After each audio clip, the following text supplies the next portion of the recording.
Cyndya Shibao is an assistant professor in Department of Medicine at Vanderbilt University. She has been a respected member of the research team at Vanderbilt's Autonomic Lab since her initial fellowship after medical school.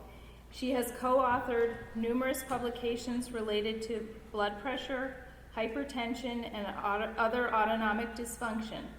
We are pleased to have Dr. Shibao with us for the very first time. Please join me and give a warm welcome to Dr. Shibao.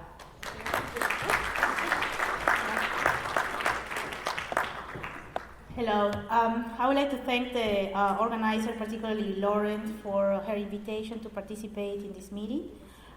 This is my first time in this conference, and I'm really amazed by the dedication of the member of the DI to promote awareness and support research in autonomic disorders.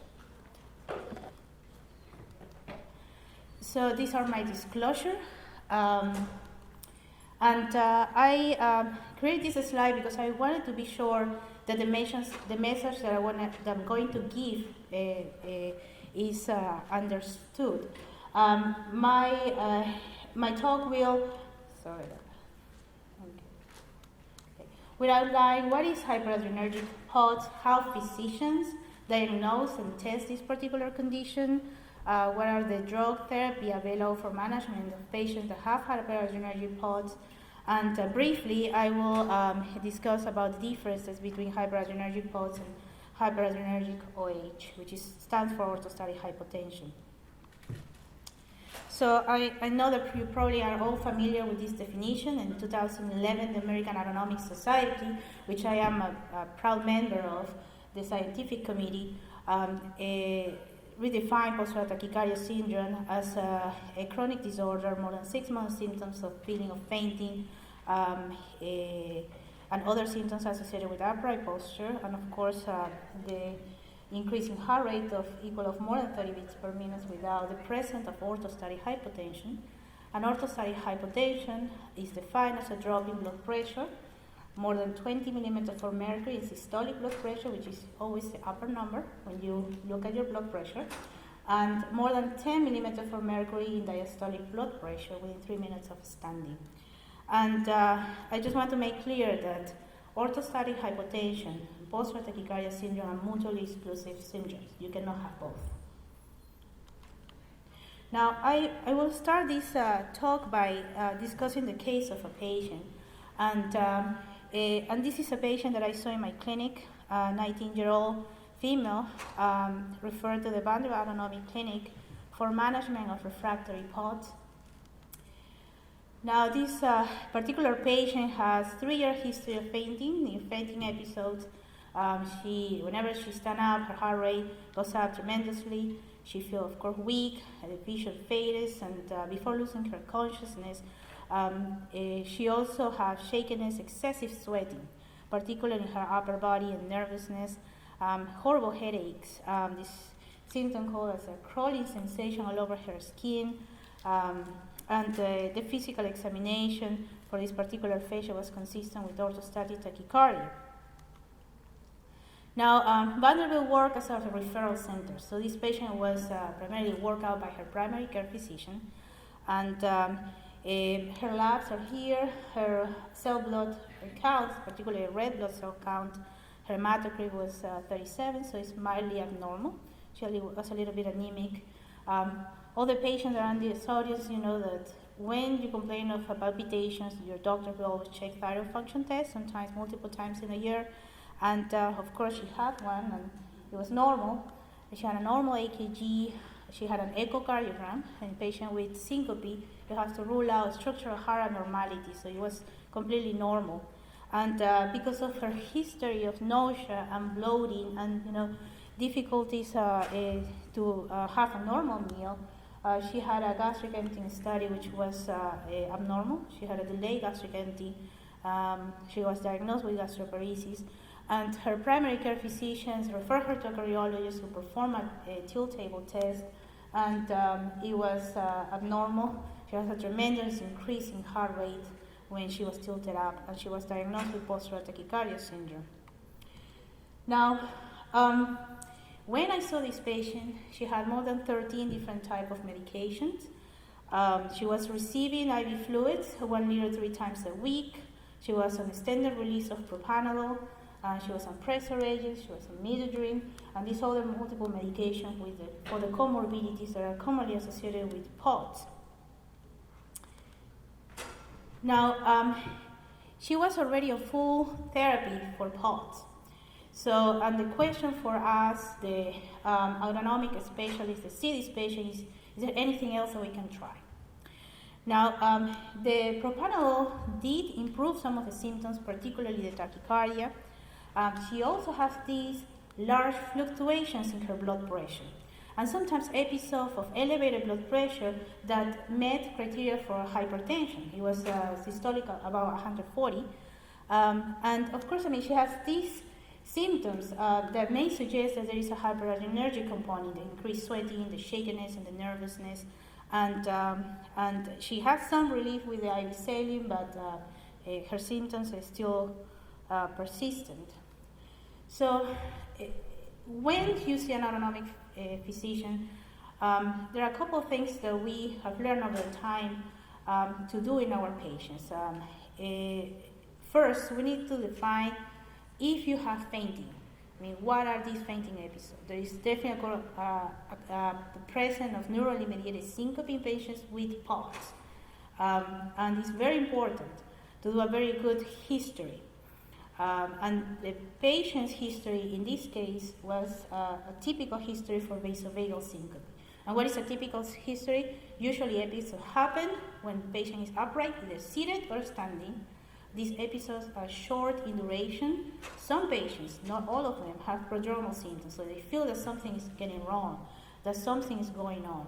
They faint, and after they faint, the recovery is not quick. They feel weak and they feel fatigued, but at least they don't have this post-ictal phase that is commonly present in seizures. The other thing that we found in this patient is that she has this multiple joint subluxation. And actually, in my clinic, she was able to flex her body in different ways that I couldn't. And of course, we did a big Baton inventory, and it was very high. She also has this blue discoloration in her feet, and that we know is called acrocyanosis. It's worse when they dangle their feet and improve when they raise their feet up. And she also had a history of tingling sensation and numbness and in her lower extremities. Now, when we saw her, one of the findings that we observed was that when she stood up for 10 minutes, her blood pressure went up from 118 to 141, and there is a substantial increase also in the diastolic blood pressure with increasing the heart rate. So these, the presence of this particular increase in blood pressure makes us believe that there may be a very important sympathetic activation component, because she definitely met criteria for orthostatic hypertension, which is an increase in blood pressure when you stand up. Now, the differential diagnosis in this patient was that she has postural tachycardia syndrome. She definitely had a joint hypermobility syndrome. And then the question that all my patients always ask when they see us is, well, what type of POTS I am? I am the hyperadrenergic one, the neuropathic one, the hypovolemic one, what other? Now, for the plan of care for this particular patient, we decided to do a blood volume assessment. We wanted to know how low was her plasma volume. We did a Q-sweat, which is a sweating test to see if she has a small fiber autonomic neuropathy. And we did a full battery of autonomic function tests to look at sympathetic and parasympathetic function. Now, what is the goal of therapy? This is a patient that already is receiving a pressor agent, that she's receiving IV fluid, and also receiving, high doses of propranolol, 160 extended release. So, what we talk about what we want to achieve with all this battery of testing is to simplify her post regimen. We needed to control her post symptoms. Even though she was on therapy, she was still symptomatic. One of the things that we always encourage in Vanderbilt is try as much as possible to treat POTS with oral therapy. So our goal is always to try to wean them off this IV fluid therapy that they have, and also control other non-presyncopal symptoms, I mean the shakiness, the nervousness, the sweating, abnormalities that they have, and manage her orthostatic hypertension. Now, and you probably have heard this question before. Why do we care about different type of POTS? And everybody and all the different colleagues in the autonomic world will have different answers. Mine is that there's still hope that it will give us to guide the treatment approach, better guidance of the treatment approach. We need to know, which patient will benefit most from the pressor agents, from the volume expansor, or for the sympatholytic agents. Sympatholytic agents is agents that target sympathetic activity. And also, we need to be able to recognize conditions that may be associated with other disorders. If you have a neuropathy, you need to know why there is a nerve damage. So it's very important to be able to test for diseases such as Sjogren, and you probably heard a lot of these conditions in this conference in our patients with post-stress tachycardia syndrome, and we need also to know what will be the prognosis. A patient who has a joint hypermobility syndrome and have POTS may behave different in terms of prognosis compared to a patient that has neuropathic POTS versus a patient whose wholly abnormality will be an increase in your sympathetic activity. Now, at Vanderbilt, there are multiple reviews that we publish looking at different type of POTS. So we have seen patients with primary adrenergic POTS, and neuropathic POTS, and hypovolemic POTS, and the question is, are these separate conditions? And I argue that it's not, that all of these different type of POTS has something very similar that is tightly related to the pathophysiology of this particular disorder. So what is the normal physiology of standing? So what we know is that when you stand up and the blood pressure, when you go from lying down to upright position, there is a fluid shift, and it is quantified to be about 700 cc of fluid that goes from your upper body to your lower body. So that decreases the venous return. That decrease in the venous return, because it's a fluid shift, you're pulling more blood down to your lower body, activates some of the receptors, the pressure receptors that you have in your big vessels, your carotid and your aortic arch, and that signal central autonomic centers, particularly rostroventrolateral medulla, to release sympathetic activity, and that increase sympathetic tone. And of course, the idea of that is to prevent a drop in blood pressure when you stand up. Now, in my clinic, we see patients with post-stress tachycardia syndrome. We also see patients with orthostatic hypotension. In orthostatic hypotension, you have failure of the system, and the hallmark when the system fails is that your blood pressure always drops. Now, what happened with the different type of POTS? So I will start with the neuropathic one. So you have a patient with neuropathic POTS that have, let's say, Sjogren, and then you know that there is a decreased sweating in the lower extremities, and you test that with a Q-SAR or Q-SWEP test, and it's abnormal. Then you know that there is an impaired vasoconstriction. So whenever you stand up, you cannot vasoconstrict as much compared to a healthy volunteer. So of course there is more blood pooling down to your lower extremities, and what it does, it creates a lot of stress in the system. So there is more of the activation of the pressure receptor, more of the increased sympathetic activation, and of course, you're having the orthostatic tachycardia, the fatigue, and the feelings of fainting. And we're just talking about the neuropathic one. So what happened with hypovolemic POTS? Well, similarly, you have about 50% of our patients at Vanderbilt, if we measure plasma volume, there is less or a decrease in your venous return because less amount of fluid in your body. And that leads to the activation of this pressure receptor, increased sympathetic activity, orthostatic tachycardia, fatigue, and feelings of fainting. So once again, we have a common pathway that leads to sympathetic activation. So in primary hyperadrenergic POTS, in patients who do not have neuropathy, do not have a hypovolemia, or at least do not have excessive hypovolemia, then the primary problem is that there is increased sympathetic activity. What happened with early-stimulus? What happened with muscle activation? In these conditions, what you have is an excessive blood pooling in the lower extremities, rather because of lack of compliance or poor compliance, or in the case of EDS, excessive compliance of the blood vessel that leads to a decrease in venous return, and once again, common pathway is increased sympathetic activity. So indeed, there is an overlapping between all these different types, and one of the common denominators is that you stress the system. The system is excessively activated. There is an increase in sympathetic nervous system, there is an increase in the fight and flight response. Now, let's focus on this group. So how do you define hyperadrenergic activity?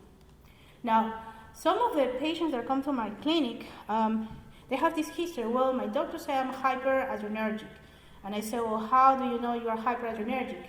This is because one of my symptoms is excessive sweaty, I'm nervous, and there's a lot of anxiety, and my blood pressure goes up and down. So there are methods to know whether your sympathetic activity is overactivated or not. And one of the things that I want to point out is that hyperadrenergic activity stands for increased sympathetic activity. So what are the methods to assess sympathetic activity that we have available right now?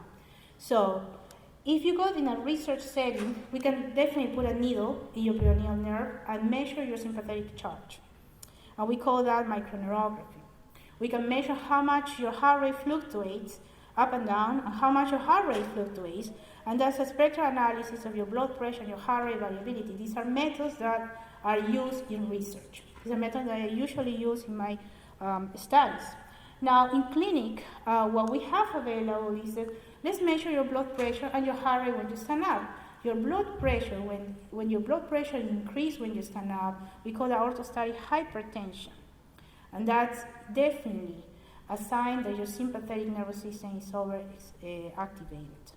Now, in the clinic as well, part of our testing, our autonomic function test, is to look at the different phases of the Valsalva maneuver. The Valsalva maneuver is when the patient is asked to bear down, to blow to a syringe that has a leak, to increase the amount of pressure in your thoracic cavity that lead to different changes in your blood pressure and in your heart rate.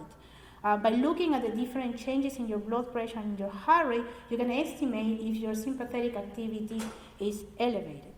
And of course, another method is to look at supine and upright plasma norepinephrine. And the best way to do that, I mean, when we study patients in our clinical research center, is to put an IV catheter the night before we do this testing, and then collect the plasma catecholamines early in the morning before the patient stands up, and after about 15 minutes after standing. And the reason why we do that is because the plasma catecholamines reflect not only the release of norepinephrine in one of your forearm veins, but also the clearance of it. And of course, if you have a strict venipuncture, that causes pain, and that is going to increase the amount of norepinephrine that you're releasing. And the most painful stick that you have will produce an abnormal increase of norepinephrine levels. So that's the reason why we do it in a very careful way. Now, what are the different criteria that has been used in the literature to define hyperadrenergic POTS?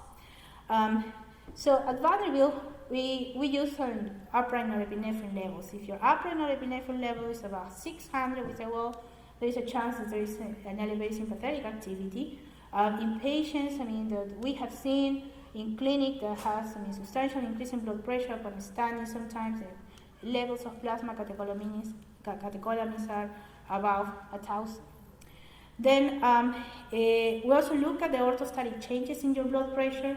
When your blood pressure goes more than 10 or 20, depending which group is defining a hyperadrenergic POT, then we see that's an indication of increased sympathetic activity. And then the major group done a very good study by looking at the different phases of the Valsalva maneuver. And the phase 2 late that show an increase in about 5 millimeters for mercury in the Valsalva maneuver compared to baseline, and the increase in more than 40 millimeters for mercury during the phase 4, that are very good indicators of vasoconstriction that is driven by sympathetic activity. All right. So one of the things that we did at Vanderbilt was to look at all the patients that are being referred to us. in a brief period of time and study them in a very careful way. These are all comers, patients who have neuropathic POTS, hyperadrenergic POTS, EDAs, and so on. So even those the patients that have mast cell activation disorder, we remove all the medication because there are some medication that may stimulate the sympathetic nervous system, put them on a sodium balanced diet, and did a series of tests to look at how many of them were met some of the criteria, the definition of hyperadrenergic syndrome. And this is some published data that we have, but in the 56 patients, at least 79%, at least almost 80% of them met one of the criteria that I listed before. In other words, we're having patients that have multiple type of a POT that have as a common denominator that they have increased sympathetic activity, at least one of the criteria that we use. The one that is more commonly found is that the plasma norepinephrine is elevated, and it was about 45% of them, but we can also find at least in 30% of them that the blood pressure goes up more than 20 millimeters of mercury, and for the criteria for the Valsalva maneuver also we see a range of 30 to 38%. Now the next question was, well, let's look at the patient with neuropathic POTS. So this is the data on the patient with neuropathic POTS. And the way we define neuropathy is by looking at the patient who has a complete abnormal QSAR test, no sweating at all in the lower extremities. And that also met the criteria for postural tachycardia syndrome. And once again, in the same group, patients with neuropathic POTS, we observe that there are evidence of increased sympathetic activity. 50% of them met the criteria for norepinephrine levels, about 600. About 33% of them had an increase in blood pressure more than 20, and 16% of them, almost 17% of them, increased their blood pressure in Valsalva maneuver more than 5, and then we also have a small number, but it was also present that they have an overshoot in the phase 4. So there is a significant overlap between all the different type of postural tachycardia syndrome. And I don't think that hyperadrenergic POTS is a separate entity. There is definite evidence that there is hyperadrenergic activity in different type of POTS. So the next question is there a true primary hyperadrenergic POT? So one of the hyperadrenergic activity equals an increase in sympathetic activity. So when you have an increase in sympathetic activity, you're talking about elevated levels of plasma norepinephrine. And it could be because you're producing more or your clearance is less. So in early 2000, one of my mentors, David Robertson, came up with this concept that it could be possible that the increased norepinephrine levels that you see associated with hyperadrenergic activity could be related to increasing the clearance. So, and we focus our attention in this particular receptor, the norepinephrine transporter receptor. So this is your neuron, and usually your body produces norepinephrine from dopamine through an enzyme called dopamine beta hydroxylase, and it's packaged in these vesicles. And then when there is a stimuli, like for example standing, then you release norepinephrine in the synapse. This is the synaptic cleft. And then these norepinephrine act on your multiple receptors to produce vasoconstriction, to increase your heart rate, and to do all the different activities that sympathetic activation does. But then this release is pretty much stopped by this particular receptor called the norepinephrine transporter receptor. And the norepinephrine transporter receptor clears almost 90% of your norepinephrine in the synapse. So if you have a malfunction of this norepinephrine receptor, because you have a disease that actually affects this particular receptor, or if you pharmacologically target this particular receptor, there is going to be more of this norepinephrine in the synapse, and therefore this is going to lead to an increase in sympathetic activity.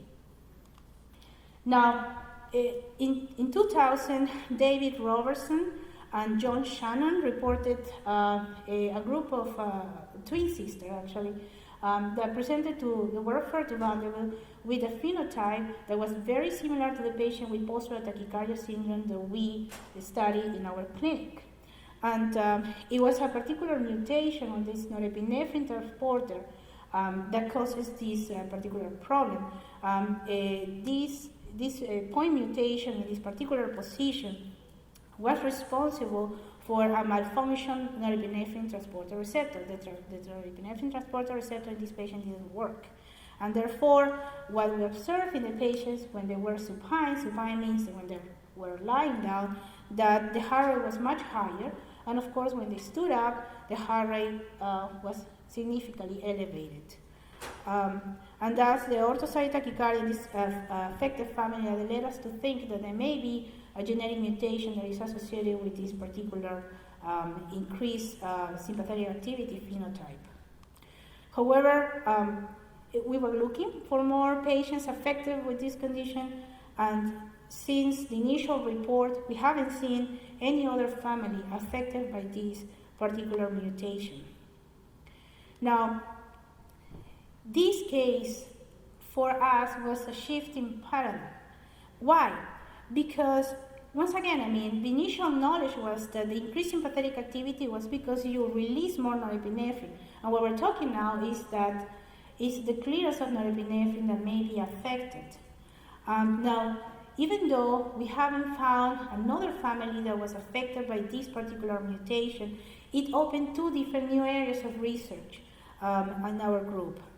So, when this paper was published, which was in about 2000, Satish Raj, who probably you met giving previous talks, and we were young fellows at the Vanderbilt Autonomic Dysfunction Center, and each of us, took over upon ourselves to develop these two different areas of research. So in the case of Satish, one of the thought that we had was, well, if this norepinephrine receptor, if the blockage of the norepinephrine receptor because of this mutation, the malfunction of this receptor, leads to a significant hemodynamic change, which is an increase in heart rate and maybe an increase in blood pressure, then the drugs that target this particular receptor may not be, may create problems for our patients with postural tachycardia syndrome. And there are lots of medications right now that target this particular receptor in different ways.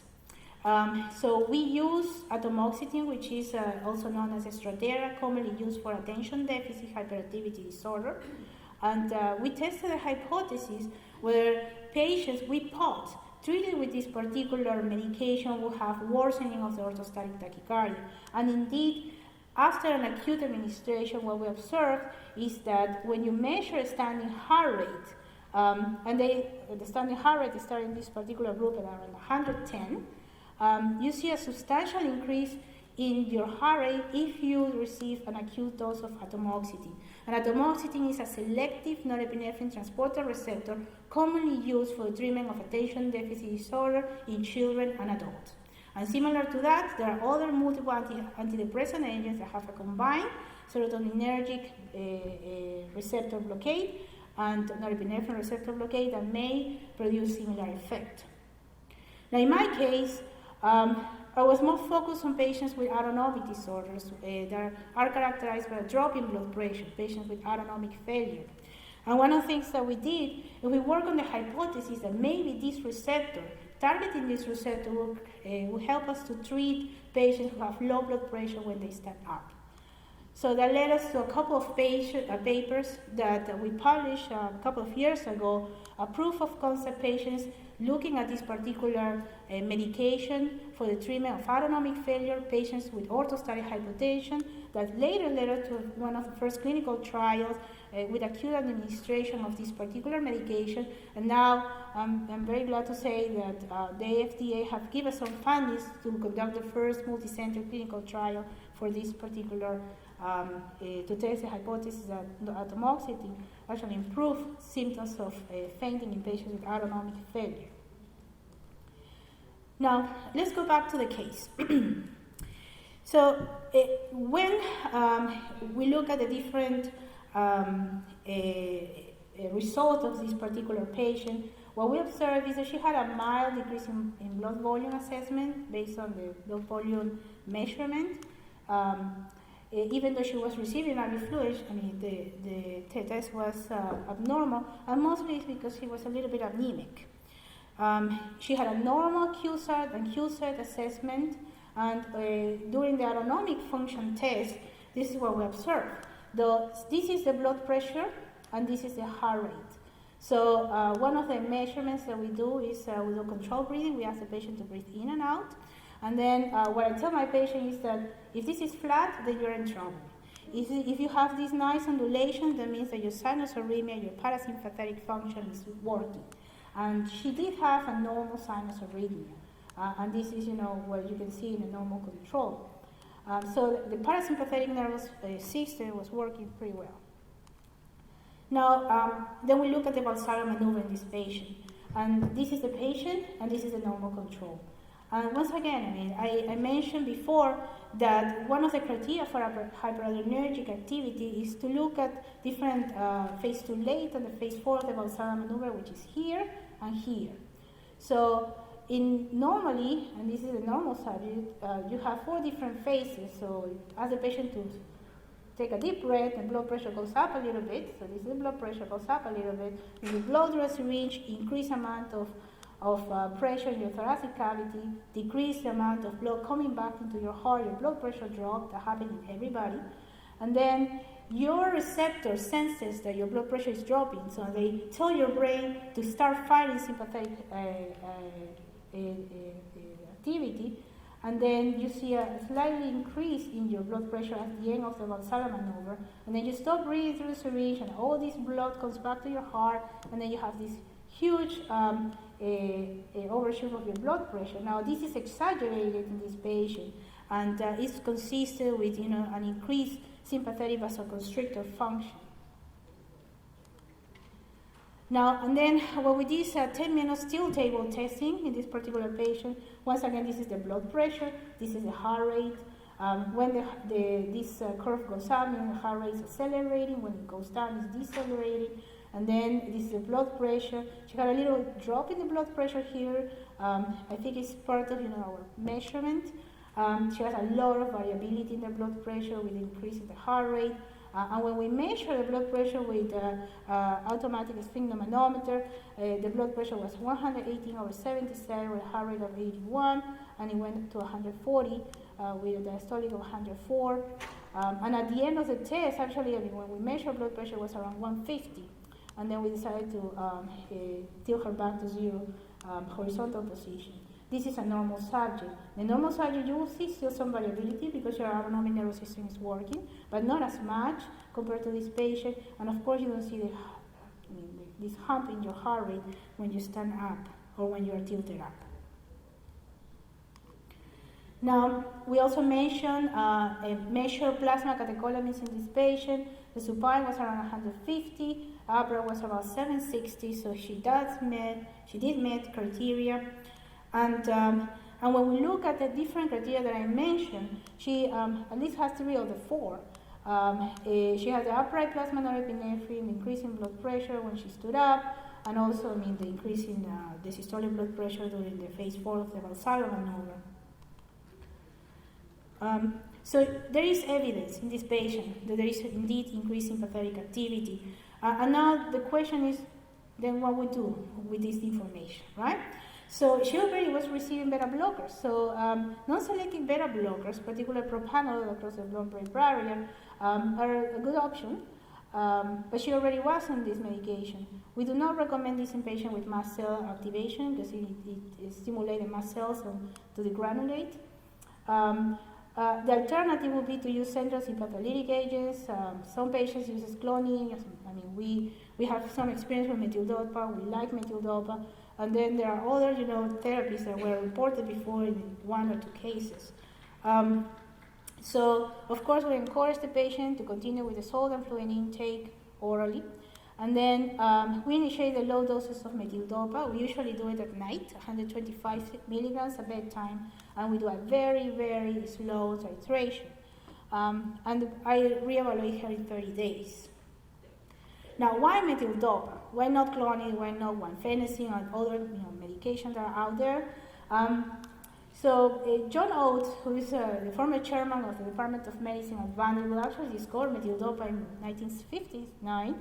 And every time I have a question, I always look for John. So John has discovered this particular medication, and what we know is that it's an alpha-adrenergic agonist, and it works through a false neurotransmitter. The peak effect is between 4 hours. It's metabolized in the urine. This is a half elimination, which means that stay in your system for at least 5 to 6 hours. And we like it because it's less likely to induce rebound effect compared to other medications such as clonidine. It's more stable. So we treated this patient with methyldopa. And once again, this is the Valsalva maneuver before, the one that I already discussed, and this is 30 days after the treatment with methyldopa. And I kept her on 125 milligrams at bedtime. I didn't want to titrate her up because her blood pressure already was borderline in the 100s. So as you can see, the significant increase in the phase 2 late was gone, as well as significant overshoot in the heart rate. And when we tilt her up, and this is before and after the treatment, one of the things that we observe is that, there is less of an increase in blood pressure when she stood up, and the heart rate and the excessive tachycardia was better controlled. And of course, like I said before, I keep her on 125 millimeters. I didn't titrate her up because she already have, a controlled blood pressure response. So I didn't want to cause the opposite, which is orthostatic hypotension. Now, one of the things that we observe with this patient is that in terms of the goals that I set up before in terms of her treatment, is that she improved some of the symptoms that were associated with this hyperadrenergic response. Tachycardia was better controlled, and she decreased the frequency of IV saline, and we're still working on completely wean her off. So what is the take-home message that I just want to give? So hyperadrenergic POTS is not a separate entity. So we have evidence of increased sympathetic nervous system activity in different type of POTS. Genetic testing is not recommended, even though a genetic disease causing primary form of hyperadrenergic POTS has been described by us. And the reason why we couldn't find another family who has it, even though we're still looking. And if conventional therapy fails, and conventional therapy says exercise, fluid, high salt diet, increase your water intake, or beta blocker fails, then if there is evidence of hyperadrenergic activity in the patient, central sympatholytic agents may be an option, but the treatment should be individualized. So I don't have any more minutes to discuss the next topic, and I just want to say thank you once again to the organizers of this particular meeting. And this is a group of people that have been working for the past 13 years. And of course, Satish and I will always maintain a very good friendship and collaboration. Thank you.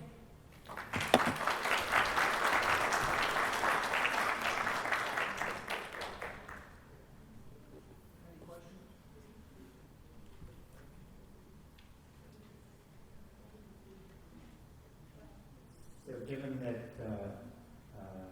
alpha-dopa is a short half-life drug, do you have any sense as to why bedtime dosing results in persistent clinical improvement throughout the following day, which is like it did in this case? So it has a short half-life in terms of the actual blood pressure effect. But one of the interesting things about methyldopa is that you generate this false neurotransmitter. There at some point, it start repackaging in these vesicles, and it produces a more stable release of norepinephrine. So we prefer to start at bedtime, once again, because the peak effect of the drug is about 1 to 2 hours. So we don't want that effect to happen in the middle of the day when the patient is active. And And once again, there is evidence of this. We need to continue doing this assessment of patient with POTS and looking at sympathetic activity after treatment. But there is evidence that this dose is enough for these patients to at least control some of the blood pressure, excessive blood pressure variability and heart rate responses. One of the things that we never do after we start treatment with methyldopa is to look at plasma norepinephrine again, because when you start treatment with methyldopa, any measurement of plasma norepinephrine is completely, impossible to interpret. Do you have any experience in past patients that had episodic symptomatic hypertensive crisis episodes? So that's a very good question. And the patient that I have seen that has this episode where the blood pressure and the heart rate increases significant is when you have patients with mast cell activation disorders. And actually, when these are the first group that we studied and reported in the past and that we treated with methyldopa. These are patients that with stimuli such as exercise or maybe exposed to some kind of allergens that trigger mast cell release. They have this massive release of histamine or methylhistamine that is found in the histamine, but the methylhistamine is found in the urine. And then as a reaction to that, they have this huge, sympathetic discharge. And they present with hypertension and excessive tachycardia associated with the flashes. So those are the patients that I have seen. I know that in the past there has been reported some subgroup of patients called pseudo-pheochromocytoma. There is no real pheochromocytoma, it's kind of pseudo because you cannot find the tumor. I think that there is a need to classify the syndrome better. Because after the first couple of reports, there is no other research group that study these patients carefully. And what do you use for treatment for that?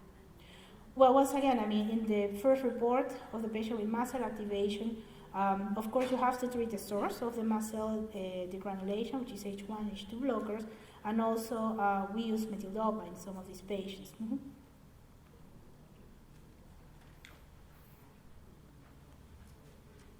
That was a great talk. Have you looked at ferritin levels at all? Ferritin levels? When one of the first reports was described our low ferritin levels in patients with postural tachycardia syndrome was released, we started looking at ferritin levels in some of our patients, and indeed, some of these patients have high ferritin level, and some of them have low ferritin level. What I'm more interested in is what is your hematocrit, what is your iron levels, and if you are anemic, because anemia can worsen all of these orthostatic tachycardia syndrome, then I treat anemia. Okay. My question is, if you have hyperphosphatus left untreated, do the levels continue to rise? I don't think that there is evidence that the levels continue to rise. Once again, the plasma norepinephrine measurement, it's very dependent on how do you obtain this measurement. So when we do it in the clinical setting, we control everything that can affect your plasma norepinephrine level. You control your diet, your medication. And we put an IV in the night before, so to avoid the pain when you're collecting the plasma norepinephrine. In the clinic, it's different because you are rushing, you don't have time. We do a straight stick. So I don't think that there is a very good study looking at if you have hyperadrenergic and you don't treat it. Whether it's going to get worse or not. Okay, thank you. In the beginning, did you say that PAS and OH can't coexist? Mm-hmm. Is that right? Is there a reason why someone with PAS would suddenly develop orthostatic hypotension? So in POTS, the primary problem is, once again, your heart rate goes up significantly. And your blood, it's not because your blood pressure is dropping. Normally, we have this mechanism in which when your blood pressure goes down, your heart rate will go up. And there's a normal compensatory physiological mechanism. For example, if you are dehydrated, if you have a huge hemorrhage, if you were to stand up, then your blood pressure will drop and your heart rate will react to that.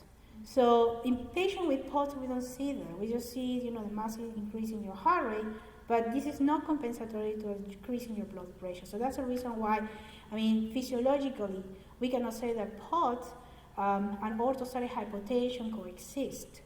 Now, if your question is, if you have POTS, you're going to develop OH, I would say probably not, because OH is by itself a failure of the autonomic nervous system. And patient with post-viral tachycardia syndrome has a normal, autonomic reflexes. If you do develop OH, what would be a reason? It would be a failure of your autonomic? So the only patients that I have seen that sometimes started with, excessive tachycardia, and then if go to OH are patients, for example, who have diabetes. Okay? In patients with diabetes, one of the first things that happens is that it affects your parasympathetic function, so your heart rate goes up. Okay? And then, if your diabetes is not very well controlled, is you start having autonomic damage, a substantial amount of autonomic damage that at the end could possibly, cause orthostatic hypotension because of autonomic failure. But, in patients with POTS who do not have any of these diseases that affect autonomic nerve or produce autonomic neuropathy, you wouldn't expect that they will develop orthostatic hypotension. Okay? All right? Thank you. Thank you.